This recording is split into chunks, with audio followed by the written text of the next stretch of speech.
Happy holidays! It's still early December 2020, so let's do a check-in.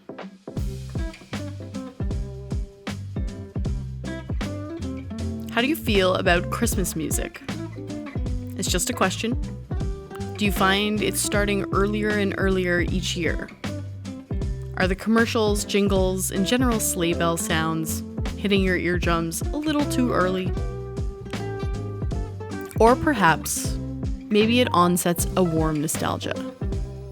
Perhaps you're reminded of the taste of mulled wine or the bustling sounds of grand family meals together and jazz crooners in the background. It's quite a nice escapism from 2020's COVID agenda. At RX Music, we curate music programming, and we know this time of year is paramount for restaurants, hotels, stores, casinos, all of our clientele. Behind closed doors, you might say we've been thinking about the holidays since, July. Frankly, if we haven't, we're behind the eight ball, because that's when marketing agencies really start to flesh out what the season will look like for them. Everyone is trying to ensure that their customers, clientele, and staff are thoroughly in the holiday spirit. So what we're saying is preparation is key. If we're not rolling out holiday music by Labor Day, we're late. This is the same way for music. Some of the most popular Christmas songs were recorded in midsummer. Let's take Mariah Carey, for example.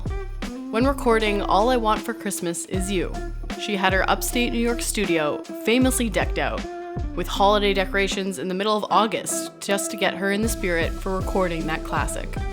So this begs the question, when do artists really start to get Christmas on the brain?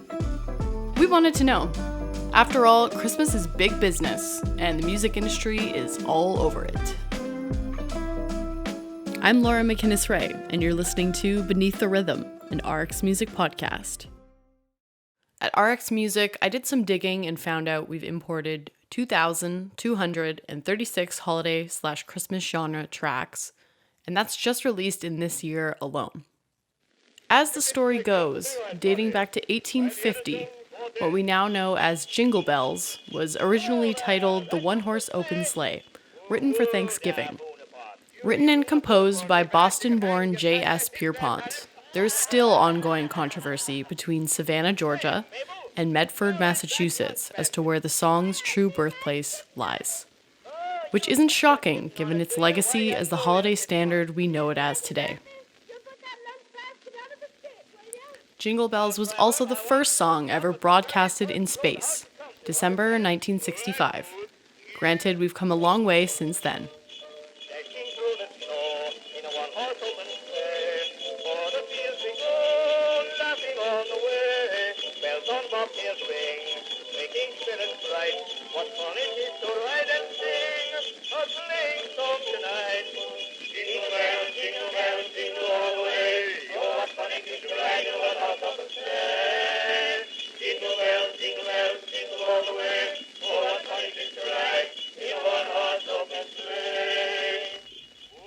And for streaming, the audio magic of Christmas continues to boom. Even newly penned Christmas songs are capable of becoming longtime hits. According to Billboard, in 2014, Ariana Grande released Santa Tell Me, which hit 82.9 million streams. That's more than any other original holiday song this decade. Coupled with algorithms and radio play, 5 years later, it's no wonder why this song still gets stuck in my head. So what's the deal with the warm and fuzzies feeling we get from Christmas songs? Simple. It's brain science. Brodmann Area 47 is part of the frontal cortex of the human brain. Its major functions include language processing and comprehension. According to neuroscientist Dr. Daniel Levitin, it's also responsible for processing music. To simplify, when talking about music, our brains enjoy when our predictions meet expectations. Hence why we might enjoy hearing covers that are already familiar to us. So when you take a familiar Christmas tune, like It's Beginning to Look a Lot Like Christmas, originally composed in 1951 by Meredith Willson, or maybe you grew up on the Bing Crosby's version, but it's covered by a contemporary artist and recorded with modern technology, it's dripping in nostalgia before you even realize why.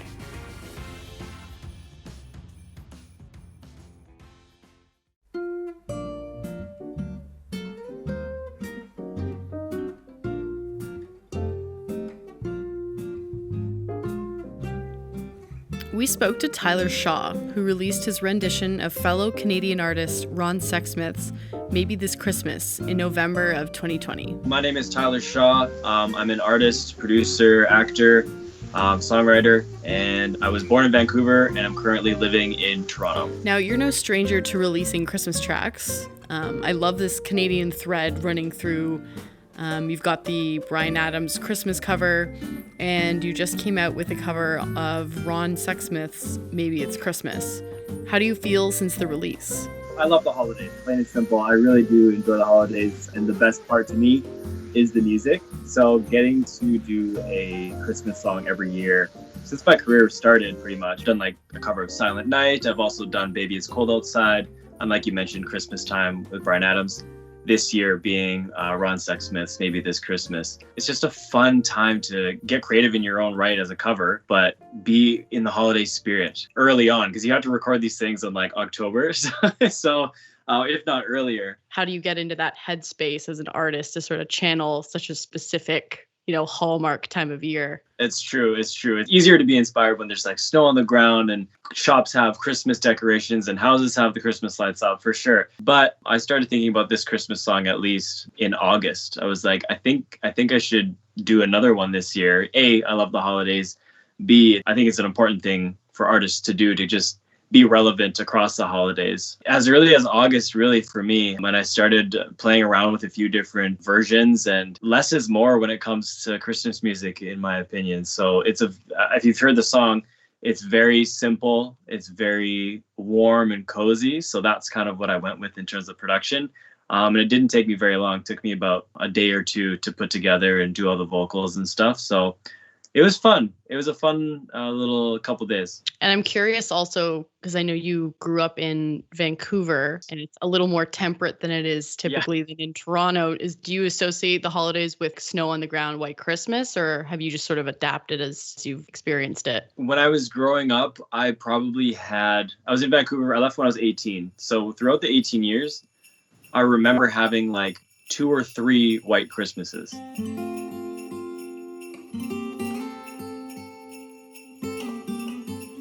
To me, White Christmas was something so special because it was so rare. And we would hope and pray and hope for like the 25th, just a massive snowfall, because it just adds to the element of the holidays, really. But now living in Toronto, it's pretty much every year is like White Christmas. So it's nice. It is nice because I didn't get to grow up with that.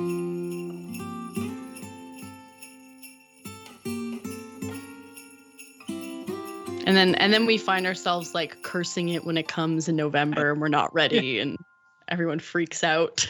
Why do we live in such a cold place? Yeah, no, it's beautiful though. I was wondering if you had any other covers up your sleeves that you would like to do, just sort of following the realm of holiday tracks. Is there any classics that you grew up with? What was sort of like the Shaw household like around Christmas, about your sort of soundtracking that season?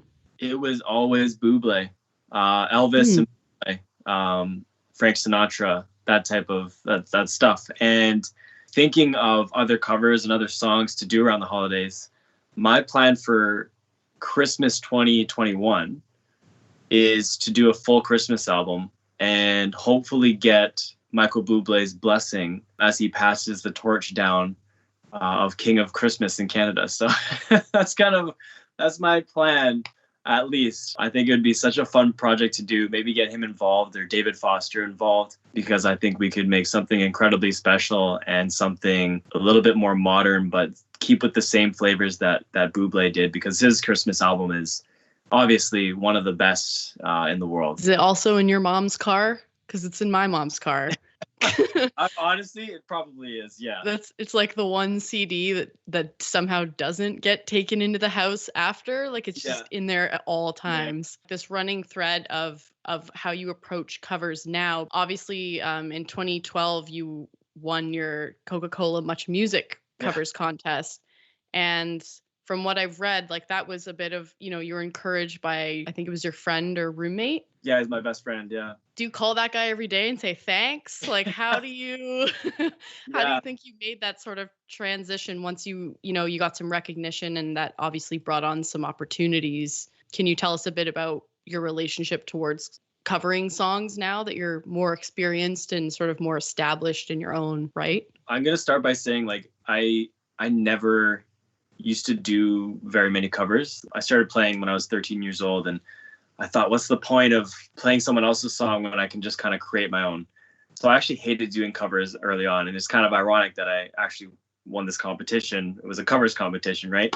But now I think it's super relevant to create covers in your own way, in your own flavor. So you can still be creative in your own right.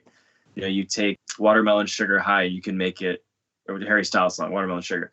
You can make it into a ballad, or you can make it into a jazz type of record if you wanted to, if you're that type of artist. So just reapproaching it and making it your own and unique as possible, instead of trying to recreate the original track.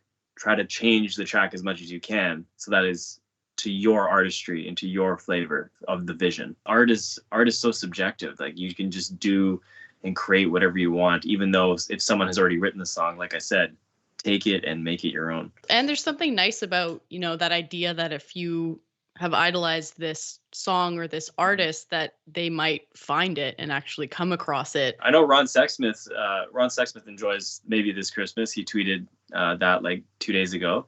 That's great. Yeah, it was really nice of him. Because, like I said, I don't really do covers anymore.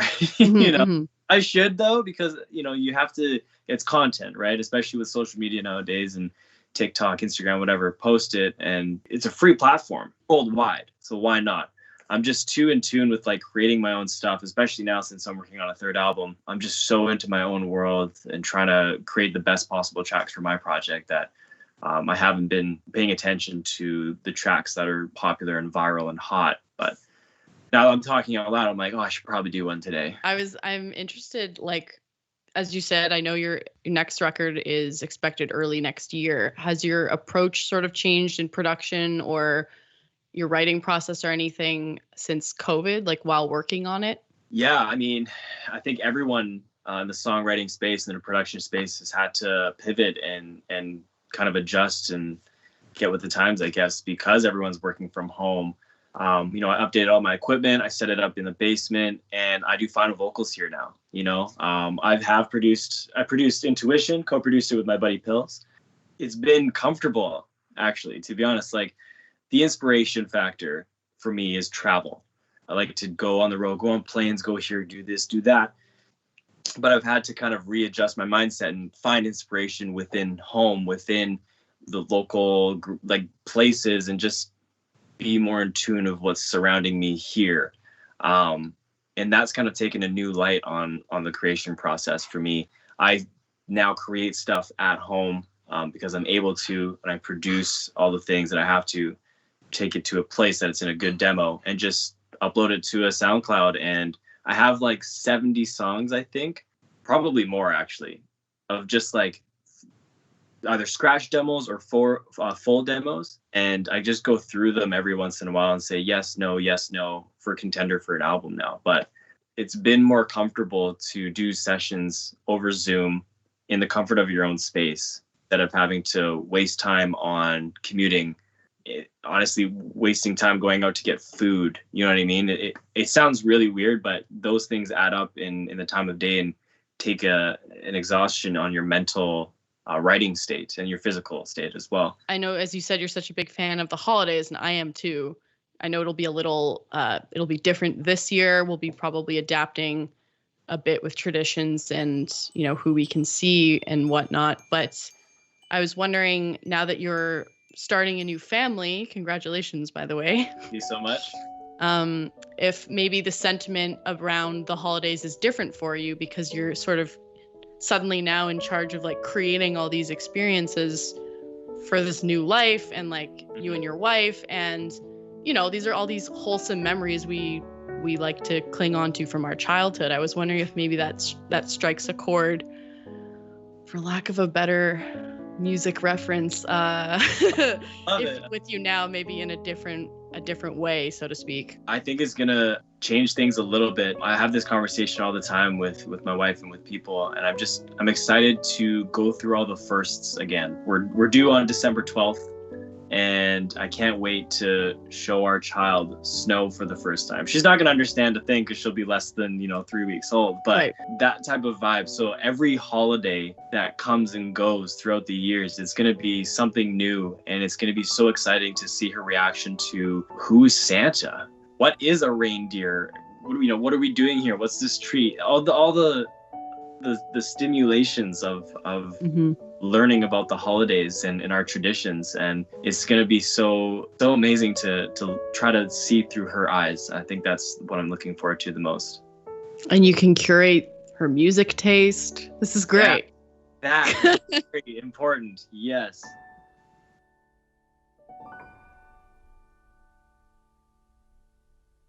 You've been listening to Beneath the Rhythm, an ARCS music podcast. A warm thanks goes out to Tyler Shaw for sharing his insight on this holiday episode.